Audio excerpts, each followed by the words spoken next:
Hi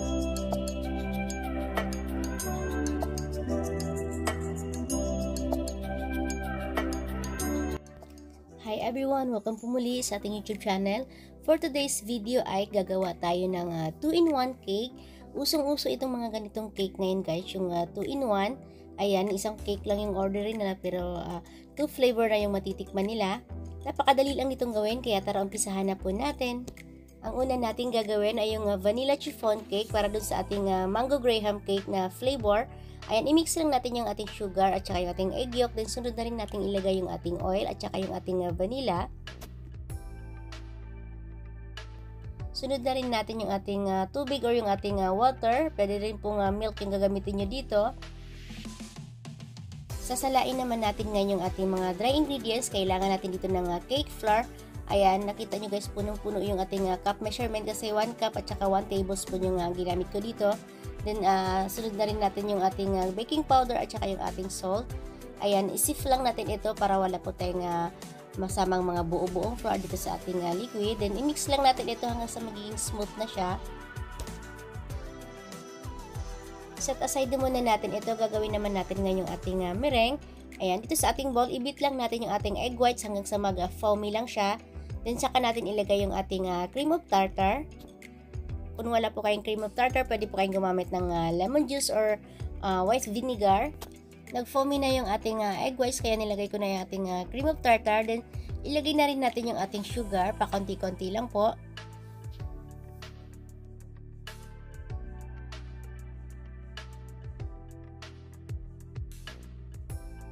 Kapag nilagay na natin lahat ng ating sugar, i-adjust lang natin yung speed natin sa high. Then, continue lang natin yung pag-beat natin hanggang sa magiging stiff peaks na yung ating egg whites or yung ating meringue. Kailangan pag-angat natin ng ating beater or yung ating mixer, ayan, nakatayo na yung ating meringue. Ayan, ibig sabihin is stiff peaks na yung ating egg whites or yung ating meringue. Ayan, pwede na ito guys. Ilagay na natin siya ngayon dito sa ating butter mixture.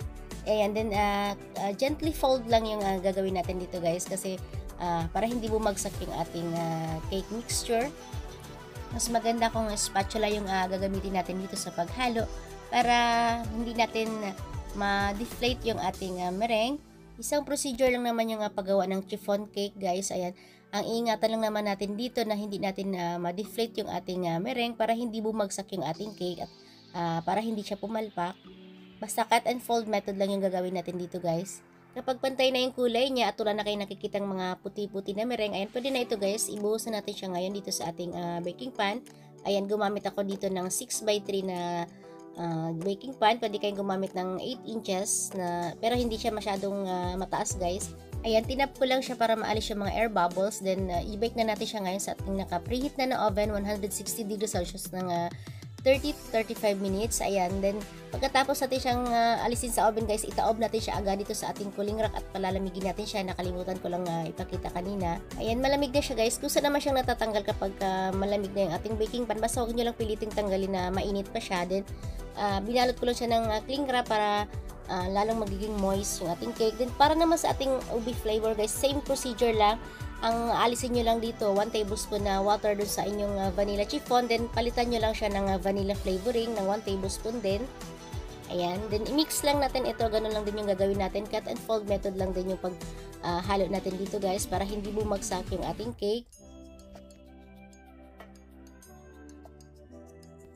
Kapag pantay na rin yung kulay niya, ilagay na rin natin siya sa baking pan. Ayan, same lang yung size na baking pan yung ginamit ko dito guys. Ayan, then hindi na tayo gumamit dito ng baking paper. Basta tama lang yung ano natin sa cake guys. Kapag pag-alis natin siya sa oven, itaob natin siya agad sa cooling rack at hayaan natin siyang lumamig. Ayan, i-bake na natin ito. Same lang din po yung oven temperature at saka yung baking time. Then ayan guys, itaob natin siya agad pagkatapos natin siyang alisin sa oven. Ayan, then wag nyo siyang alisin sa baking pan guys na hindi pa siya malamig. Kailangan malamig siya. At saka kusa naman siyang natatanggal guys kapag malamig na siya. Ayan, madali na lang siyang tanggalin sa baking pan. Then ito na yung ating vanilla chiffon. Tinanggalan ko lang siya ng yung mga crumbs sa gilid para madali natin siya lagyan ng icing mamaya. Medyo mataas yung ating cake pero pwede nyo rin siyang i-bake sa 7 inches or 8 inches na baking pan. Ako kasi dito guys, binawasan ko ng konti yung ating cake, lalo na yung ating ube cake. Dahil gagamit tayo ng crumbs. Ito siya guys. Then binake ko lang ito guys ng 20 minutes. Mas maganda kasi kung i-bake muna siya bago siya durugin kasi mas pino yung crumbs niya. Pero optional lang naman yun guys. Hindi nyo na kailangan siyang i-bake. Pwede nyo namang durugin na. Then para sa ating mango graham cake, ayan, kailangan natin dito ng mangga, dalawang medium size. Then slice ko lang ito ng maliliit na cube.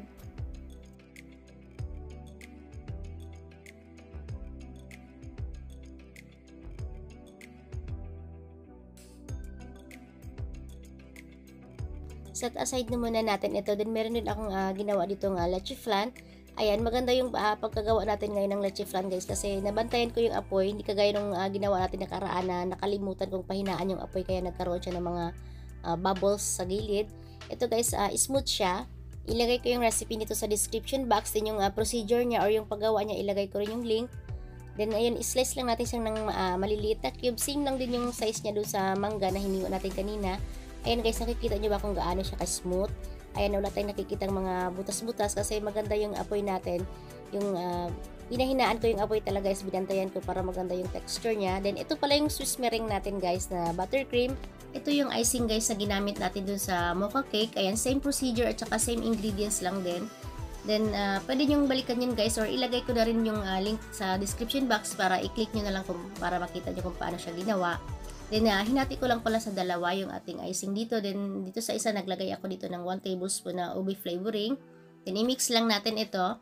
Pwede para kayong gumamit dito guys or pwede kayong, pwede nyong gamitin yung aking cream cheese icing. Perfect din siya dito sa mga cake na ito. Then, pwede rin whipped cream yung gagamitin nyo dito. Pero, kailangan medyo stable kasi yung icing natin guys para pag naglagay tayo ng crumbs, hindi masisira yung ating cake. Mag-a-assemble na tayo ngayon ng cake. Kaya naglagay lang ako ng border dito sa gilid para hindi mag-leak or lumabas yung ating ilalagay na palaman or filling. Pwede nyo rin gamitin dito guys yung Everwhip na whipped cream para mas mura yung inyong costing. Pero dapat chilled muna yung inyong cake bago nyo siya lagyan ng crumbs. Kasi pag whipped cream kasi guys, malambot siya. Kaya mahirapan kayo maglagay ng crumbs. Ayan, nag-smash lang ako dito ng 2 tablespoon na mangga. Naglagay ko ng icing para ito sa ating filling. Pero pwede naman guys, idiretso nyo na lagay yung inyong mangga dito sa ating cake. Sa akin lang, gusto ko yung lumabas yung flavor ng mangga, yung juice niya para ma-absorb ng icing para mas masarap yung ating filling. Pero optional lang naman yung guys. Then ilagay na natin ngayon yung ating second layer na vanilla chiffon. Manipis lang yung icing na nilagay ko dito sa ating cake guys kasi para hindi siya nakakaumay kainin. Again guys, pwede nyo siyang i-bake sa 7 inches or 8 inches na baking pan kung ayaw nyo na medyo mataas yung inyong cake para hindi din tayo mahirapan maglagay or ilagay siya sa box. Ayan, continue lang natin yung pag-icing natin ng cake. Hindi naman kailangan perfect yung pag-icing natin ng ating cake kasi maglalagay pa tayo dito ng crumbs, hindi naman siya makikita. Pagkatapos natin lagyan ng icing yung ating cake, ilagay muna natin siya sa ref guys or sa chiller. Para mag-set lang yung icing bago natin siya lagyan ng crumbs para hindi po masira yung ating cake. Then ayan, nilinisan ko lang yung ating cake board. Para naman sa ating ube cake, same procedure lang din guys. Maglalagay din tayo ng filling. Then pagkatapos natin siya lagyan ng icing, ilagay lang din natin siya sa ref or sa chiller bago natin siya lagyan ng crumbs.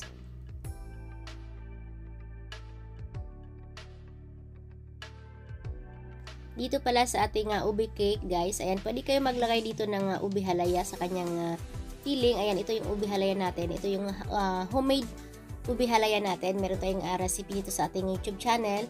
Then, pwede din po kayong gumamit yung mga nabibili sa grocery store. Kung wala naman po kayong ube halaya, pwede rin po yung leche flan yung ilalagay yung filling at saka yung sa toppings para magiging ube flan cake siya.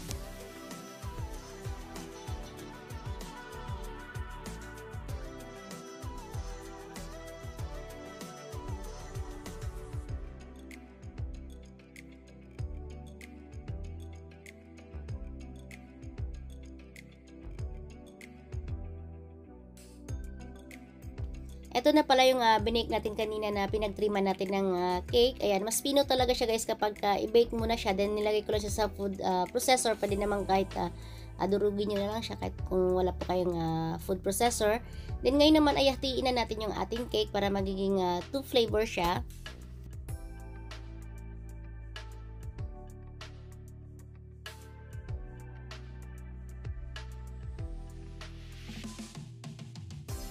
Then, meron ako para rectangle na sandok or hindi ko alam anong tawag dito guys. Pwede rin po kayong gumamit ng cake scraper para madali po nating buhatin yung ating cake papunta dito sa ating cake board. Ayan, ito na yung ating mango graham flavor. Then, ito naman yung ating ube flavor. Then, ayusin lang natin yung icing sa gilid para magsara siya. Ayan, hindi naman kailangan perfect yung icing natin sa gilid guys kasi matatakpan naman siya ng crumbs na ilalagay natin. Then ito guys, kailangan natin dito ng grahams. Ayan, ito naman yung para sa ating mango graham na flavor. Then ito naman yung ating ube crumbs.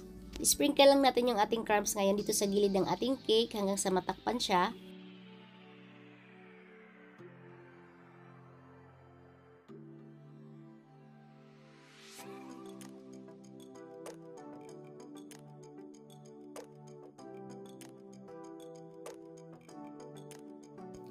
Same procedure lang din dito sa ating mango graham. Ayan, sprinkle lang din natin yung ating graham powder dito sa gilid ng ating cake. Gumamit lang din ako dito ng pastry brush para linisin yung gilid ng ating cake.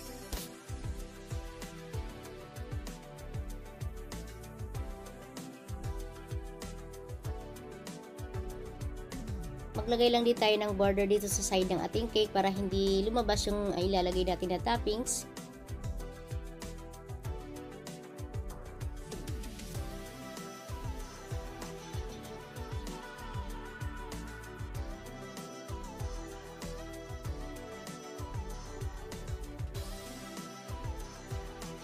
Ilagay lang muna natin ito sa ref or sa chiller na mga at least 2 to 3 hours bago natin siya i-serve. Ito sa ating isang cake guys, ayan, leche flan lang yung nilagay ko dito kasi mas favorite ko yung leche flan. Pero pwede nyong ilagay dito, imbis na ube halaya, ang ilagay nyo leche flan at saka mango. Ayan, ito na yung 2-in-1 natin na cake. Kung gusto nyo pala gumawa ng maraming batch nito guys, doblehin nyo na lang yung recipe or triplehin nyo na lang.